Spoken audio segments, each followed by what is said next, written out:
On today's video, we're going to talk about how El Salvador is planning to build a Bitcoin city. Hello everybody and welcome to another episode of Crypto with Amine. If you like these videos, please like, comment and subscribe. Okay, big news at the moment. I'm getting this from Coindesk.com. El Salvador to create Bitcoin city using $500 million of planned $1 billion bond offering to buy more crypto. El Salvador, the only country in which Bitcoin is a legal tender, is going to build an entire city based on the largest cryptocurrency. The president told a raucous crowd in a Saturday night presentation at Bitcoin Week in El Salvador. Bitcoin City will be located along the Gulf of Fonseca near a volcano. Rather dramatic. Near a volcano. The government plans on locating a power plant by the volcano to provide energy for both the city and Bitcoin mining, the president said. Wow. So it's sounding more and more like a James Bond movie, if you ask me. According to the president, Bitcoin City will be a full-fledged metropolis with residential and commercial areas, restaurants, an airport, as well as a port and rail service.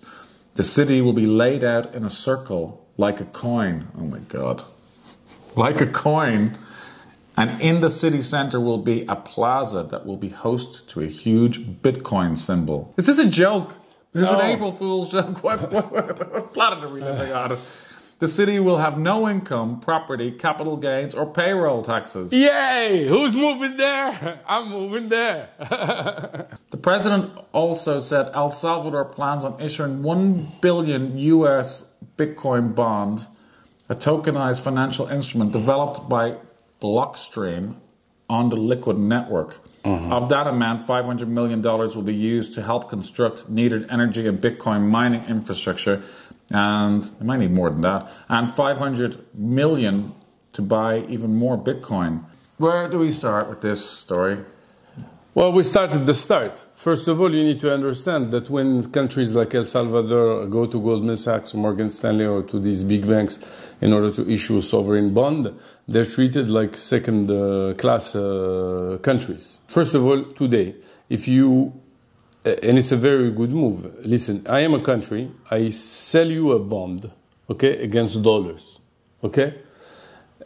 First of all, what I'm getting is deflationary, because that what I'm getting, I'm going to lose 5% of it the first year. It's inflationary, right? There is 5-6% inflation right now. So I'm losing 5% of that. So $50 million to $60 million of an issuance of 1 billion. Okay? Right. Plus the bank is going to take another 10, 13, 15, 20 million to do that issuance. So all in all, I'm only basically going to be getting probably 900 million out of a billion. Okay, 10% is going to be disappear from a value perspective between fees and the money I'm getting, because the money I'm getting is US dollar, and US dollar has a 5-6% inflation rate. Now the smart thing to do is I take that money that I raised with an inflationary asset and I buy with it a deflationary asset, and I use that deflationary asset in order to hype and have the capex necessary in order to build something that is value accretive for the nation of El Salvador. And because they're using issuance that is basically outside of the financial, traditional banks, etc., these are big banks that are losing out on some very lucrative deals. You need to understand that when a country of El Salvador or other third world, what is described as third world nations, they go to these bulge bracket banks, they basically get charged a bunch of fees, okay? And there is a country risk and all that stuff, etc. Here, what they're going to do, they're going to offer these bonds directly into retail investors. So they're going to get oversubscribed. This is a nation, okay? There is issuing something. So basically, what is going to happen is that they're going to raise a bunch of money.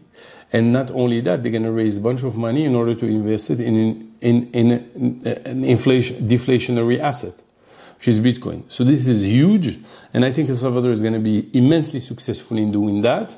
And be careful, because next guys to do that are the GCC countries. What does that mean? The Gulf Cooperation Council. So the Emirates and Bahrain and all those guys. Okay, those are the next guys to do this.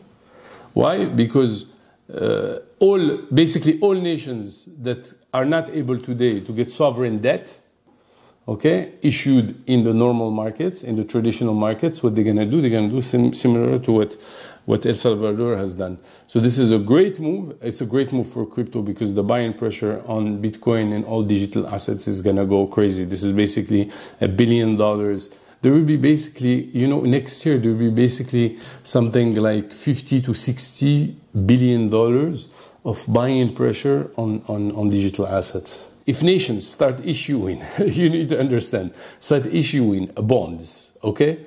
Bonds in US dollars or whatever other currency, and start converting those proceeds into deflationary assets is the best trade you can do right now. The very best. There is no other trade, and this is huge. I mean, this is mind-boggling, okay? If you like this video, please like, comment, and subscribe. And I'm moving to Bitcoin City. Say goodbye, Amine. Goodbye.